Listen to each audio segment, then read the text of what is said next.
groups. Oh my giving gosh, feedback. yes. Hey guys, welcome to Redroom 109, where AI meets real estate. I'm your host, Chris Hyman. And if you're watching this video, whether it's on Luke's YouTube channel, my YouTube channel, comment, like, all the fun stuff that every person on YouTube asks you to do. So our market is, let's call it sluggish, back to fall, which, I mean, there is no surprise. My son Jack, I feel like every fall he goes, "Man, Dad, it's slow." I'm like, "It's fall, right? It's October." We had this conversation last year and the year before, but okay, sure, I'll tell you, it's fall and it's slow and it's not going to really pick up until, I kind of feel like, and I've been saying this for a long time, like, if you're a rehabber, you should really start building your spring inventory, I think, in mid-November, early November, depending on what the rehab, like, if it's like a paint and carpet and you think you can whip it out in 30 days, maybe that's a December 1st buy. But if you've got a little bit of modifications, maybe you're going to move a wall, move electrical around, something like that, we're going to have some plumbing guys in there, some electrical guys in there, some drywall guys in there that might postpone the rehab. I think November 1st is a good time because I still am a big fan of, like, when football ends, people start re-entering the market. So, Yeah. And then you can also just budget, like, hey, it's a 90-day hold time. Maybe I budget 90 to 120-day hold time. What do you usually budget for your hold times? I know, Tracy, you sell your stuff, so. Yeah, I mean, ideally 120 days. I've been telling my flip school students to build in 150 days. And towards the end of the year, it's like I almost rather you just have a really, really tight go-to-market strategy, maybe spend a little bit of extra time staging, professional pictures, drone footage, and then put that baby on the market right after the first of the year. So I always have preached for years, like, man, this is a really good time to pick up some inventory, again, depending on the scope and how long your lead time would be to actually get it to market. Yeah, so I definitely think right now, if you're a fix and flipper out there, obviously reach out to Tracy if you want to go to flip school. But, like, if what you're doing, like, I think, buying here, mid-October, early November is definitely a time to get stuff bought going into, like, the first of the year when people really kind of re-enter the market. So it's slow. We know about that. But Frank's going to talk to us about AI. We do have an event coming up a week from today. It's Phoenix REIA Expo. It's Orange Tree Country Club. We have an actual AI panel. So we're going to have 3 or 4 people up there talking about how to put AI in your real estate business. And, I use AI. I'm going to use it as a personal thing. What I did, like, obviously, we all just file their taxes, right? We all just put them in. Obviously, our business taxes, especially for me, are really difficult. Like, it's just like, I don't even know. So I actually did something that I thought was really cool about a week ago, right? I took my tax return and uploaded it into AI. And I'm like, hey, this is what it shows that I made for 2024. And I'm like, hey, can you take and show me the depreciation that I had on different rental properties? I had bought a business catamaran, which is a boat business back down in the Caribbean. I'm like, where did that hit my profit and loss? Where did the depreciation on the rentals go? If I would add those back in, how would it have affected it? I literally just sat there for like a half an hour and like, hey, what if I would have, like, not had interest on my properties? What would that have, like? And I mean, I just going through and, like, taking I just kept asking it questions, and I was like, all right. And then it broke down to what all my expenses for. Like, I'm not good at reading a tax return. I don't know how you guys are. Nope. Don't ask me to do it. So Not my skill set. Just on a small level, if you wanted to take your tax return, I mean, I only have the $20 Chat GPT that, like, I just downloaded my tax return in my phone. I'm logged into it. I uploaded it. I started asking questions, and it literally detailed me, like, it would ask the first question, like, hey, you want me to break down, like, all this? Sure, send me that too. And I literally spent, it literally broke down my taxes, and I understood it 100% more than I did when I did mine. So just Frank's actually done something similar. I would love for him to share what that looks like. Yeah, let's go, Frank. I would suggest you create. So hey, thanks for inviting me over here. So I would definitely recommend creating something called a committee or a board of directors. So about a year ago, my accountant decided to skip the country and left me hanging with. Realized I didn't file taxes for a few years, so then I had a big massive tax bill. So if anybody didn't have that, it hurts. But I got to correct it. But the biggest thing was that I took my entire business structure and I put it into a committee, which is basically a board of directors with a Harvard, Purdue, Columbia grad, an IRS rep, and compliance, a CTO, CFO, CMO. And I give her all my business ideas, and it tells me, Frank, you're really, really smart here. Oh my God, stop doing what you're doing. You shouldn't do that. And when I created that committee, I was at a 30+% tax bracket. So, and I had all these different elements. And what it told me to do is to restructure everything into a hierarchy and create a management company for my employees and create this whole new company with multiple tiers. And when I did that, it said I cut my tax liability in half, like off the bat. So I'm thinking, like, is this an AI hallucination? So I went to my accounting firm and I said, hey man, Mr. Peterson, here you go. This is what I got. What do you think of this plan? And he looked at it and his eyes lit up. He goes, this is genius. Where did you get this from? I'm like, really? ChatGPT, bro. And he goes, well, this is next level. And I asked him, well, I'm paying you a buttload of money. Why aren't you next level?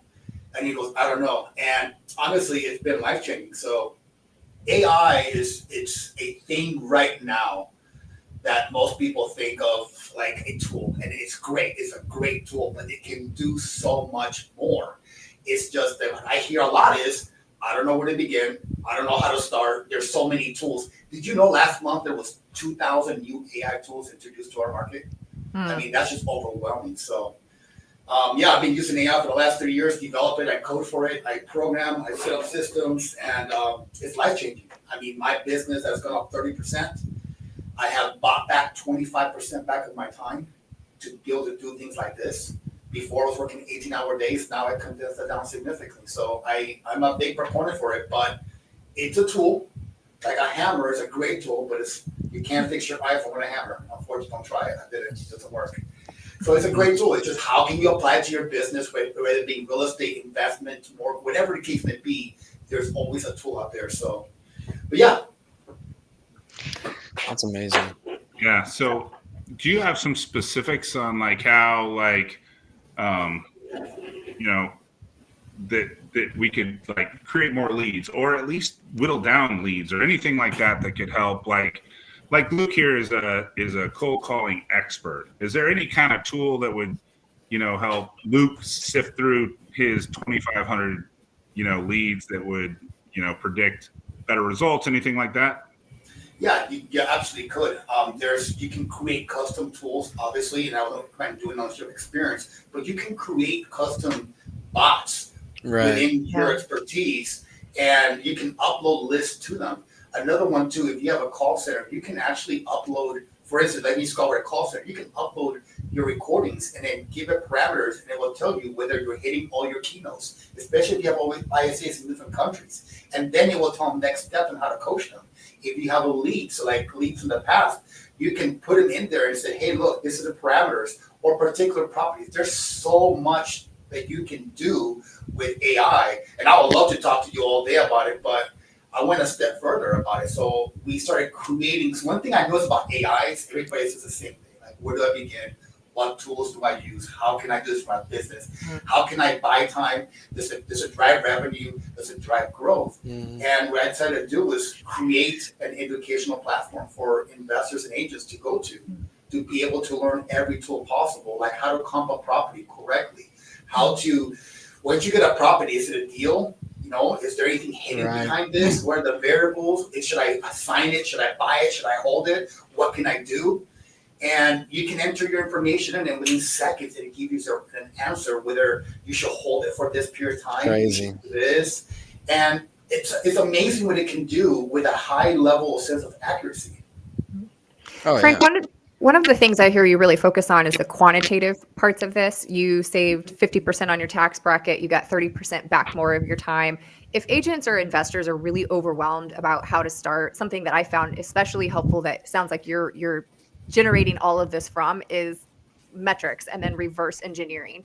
So what's a really good foundational starting place that someone like an investor could think of with AI? For instance, how do I get 10% more leads or 30% more of my time back? What's a really good starting point for them to break this down step by step and reverse engineer where to start with? Well, selfishly, I want to say just join my academy, which I'll teach you how to do that. Honestly, that's what I'll, honestly. But I set that up perfectly for you, man. Yeah, I appreciate that. I do. I mean, I would say selfishly is that I went in the path of education because whatever we say or do, the technology we have today is not a technology that people who develop it have right now. And they're going to flood the market, and it's just going to hit and hit and hit. So we went to a path with AI Real Estate Academy.ai, where we can actually teach and empower investors, agents, whoever the case may be, the professionals of real estate to become more proficient, how to understand what they're using, because most of them don't understand what it is. And I get that. It's not an easy system to understand. But if you have basic foundational level, what it can and can't do, and at that point you can cherry pick. Okay, I need something like this. Can it do it for me? No. Do I need something custom? Can I create a custom GPT? How do I create a custom GPT? Right. Where do I start? Which one is it? I mean, it seems like the lions and tigers and bears, oh my, we have Claude, we have Grok, we have this, we have that. By that time, my hair fell off and it's confusing. So we decipher all those tools for the investor, for the agent, so that way they don't have to relearn it. They don't have to rely on something. Because I'm going to tell you, there's a lot of AI imposters out there. I went to a seminar and somebody said that GPT would have stood for, and I'm just like, oh. And there's a lot of people who think they know it, and some people who actually do know it. And my goal is to eliminate the noise and provide the tools that can actually make you money day one. So Frank, quick question. So could you, so to speak, if you wanted to, for, you know, obviously, let's just say for entry-level investors who are trying to get into the game and they don't really know how to comp a property, are you saying that you could take the address, you could tell AI to take that address and to send you the 5 most accurate comps that have sold of that property in the last however long? And then could you also say like, okay, I also want to see the ones that are the most, you know, ones that are renovated, ones that are not renovated, and then it could spit out basically the comps that have closed that are the most accurate to yours, and it could basically give you a buy price, what you need to buy at? It can price it, you can see it, you can actually tell it what the market projections are for the next 30, 90 days based upon historical and what's currently going on. You can ask it, like I asked it the other day, is how does the government shutdown affect my investments? If I'm trying to sell a property, you know, 86% of consumers are FHA, and we've seen a significant backfill in FHA loans. Right, so you can ask it all that. You can ask it market trends. You can ask it, if I'm buying this property, what's the average hold time or sale time in a particular neighborhood or zip code, especially for a full renovation, for tier 1, tier 2, or tier 3 renovation. And it will tell you based upon with a 97%, nothing's 100% accurate, with a 97% accuracy on what the steps should do and how you should price it or how you should leverage it. You know, we talked about Realtor.com saying about that building materials are going to go up 20, 50%. How does that play into the equation? And how all these variables, and you put information, you let the bot do what it is. See, narrow AI is a very narrow-minded system, and it's geared to do one thing, to tell it whatever it is, whether it's comps, whether it's this, let it do its job, and then you become the interpreter if this fits what I'm trying to do. Hey, Frank, I've got a question for you. Along the same vein, right? What if you've identified a buy price at a specific property, but you're a wholesaler and you want to find the best end buyer who's going to buy that property? Can you ask it something like that and have it help you find your ultimate buyer? You could. Now, the one thing it can't do is predict who the potential buyer may be unless you have a subset of data. Let's say, for instance, you have a list of people in the past that have bought properties from you, and you can take that list and then you might say, oh, yeah, that's right. Chris is buying properties, or Sam is buying properties in this area. He bought at this particular buy box. But if you have the data already, now it can't go out there and find you stuff, because I've been trying to make me coffee and it hasn't done it yet. But if you have the data already, or like a data subset where you can ingest into it, then yes, you can create a CRM with all the buyers out there. Or if you want to, you can go in the MLS and scrape the data, put it into that MLS or from Monsoon or whatever, tax record, or from you guys, and feed that data of people who have bought particular properties. And now when you have a subject property, you can cross-reference this database instantly, like, I found you 3 potential buyers. And then if you want to get crazy, skip trades or whatever, and call. But yeah, it can, as long as you have somewhat the information, you start connecting it and you'll start seeing some magic. But Frank, just as there is a parallel, actually, I know you're making a joke about trying to have it make you coffee, but I have seen it applied to where you don't have it go out and make you coffee, but you set up the agent such that, hey, have coffee delivered to me. It dials in where you're at, it puts in the order, it uses your credit card information, and then 10 minutes later, you have a cappuccino at your front door. So I think that there actually really is a parallel with the power of how you can integrate these things to perform tasks that otherwise would have been very human heavy. Absolutely, I agree with you, Tracy, because once you start stacking the AIs together, so the AI can only work in what's called a domain. So it can only operate in its domain, but through webhooks and APIs, without getting too technical, you can now start linking them together. Now, here's the next catch. We're now going to something called the agentic model, which is a bridge between the LLM, which is the narrow, and the AGI model. And that's already happening with certain systems, where now it can start doing certain things that normal AIs can't do.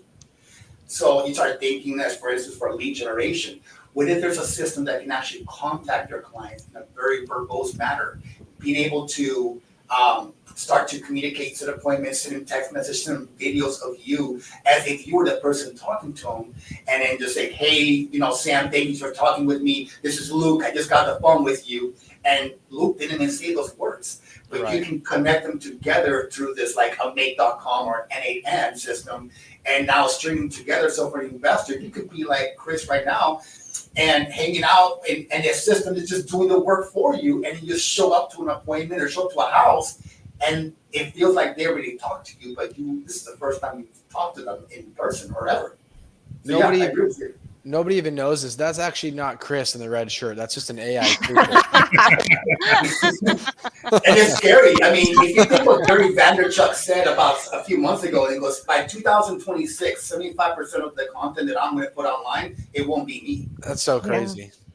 So it's crazy. And I'm doing it now with full automation. Frank, now I want you to figure out a way for me to be able to say, hey, listen, I want AI to create me, to completely do a flip for me, and I want there to be a 50K spread at the end of it. Ayo. Based on something that isn't even active on the MLS yet. So find me a motivated seller in the process. Do the whole process. Right. I was going to say, what's Luke going to do if he's not getting hung up on and being called names? What fun is that? Come on, that's part of life now. By 2,000 people a month, Exactly. I thought he was going to say something to the effect of help it move all of the furniture into the next staging room, so I don't have to do the heavy lifting. I'm not opposed to that either. Well, Amazon can move boxes now with stacks across the rooms, and I mean, anything's possible, honestly. And the guy from Lockheed Martin, the president, said something not long ago, said, the technology that you've seen in the movies and in Star Trek, we already have today. So that's kind of powerful in itself. That could be a potential here soon. Yeah, it's crazy. Mm-hmm. So let's give the people that are going to attend next Tuesday, if they're local to Phoenix, 3 things that you like are super important that they should be able to take away from the event. Honestly, I always say is how can it make you money? How can it leverage your time? And how can it help you grow your business? There you go. Every AI tool I have is the same way, those 3 questions. And those are what I would help answer. Yeah, and we're also going to be talking about an AI that helps you convert better appointments online or offline, right? So I've got my friend Taz is coming in town from Idaho. She's going to be sharing with you how you can have a sales coach that helps you to have better conversations, which generate more closings, which is super cool. We are also going to talk about how you can leverage AI for branding because, everybody always needs a new logo, a new headshot, a a new background image or whatever that looks like. And we're also going to be talking about how AI can help you be found in your niche, whatever that is, so that the next time somebody does a search for whatever it is that you do, they can serve you up with opportunities. Heck yeah. Frank, I'd be interested from your purview, what percentage of real estate investors do you think use AI right now, and how many do you think will be using it in the next couple years? I was speaking in general real estate. There's actually a stat came out a week ago that it said that only 20% of real estate professionals in our current market use AI, and almost 50% of them use this for basic items like property descriptions or just getting basic ideas. Mm-hmm. Here's the crazier part: 83% of consumers say they use AI or would love the person that they're doing a real estate transaction to use AI as well, which is scary to me because, I mean, if only 20% of professionals are using it, that means those 20% are the ones who are going to captivate 83% of the market. So it also seems like there's a big delta for opportunity. Absolutely. I mean, it's going to empower people to do more. I mean, there's a big fear factor of limiting people.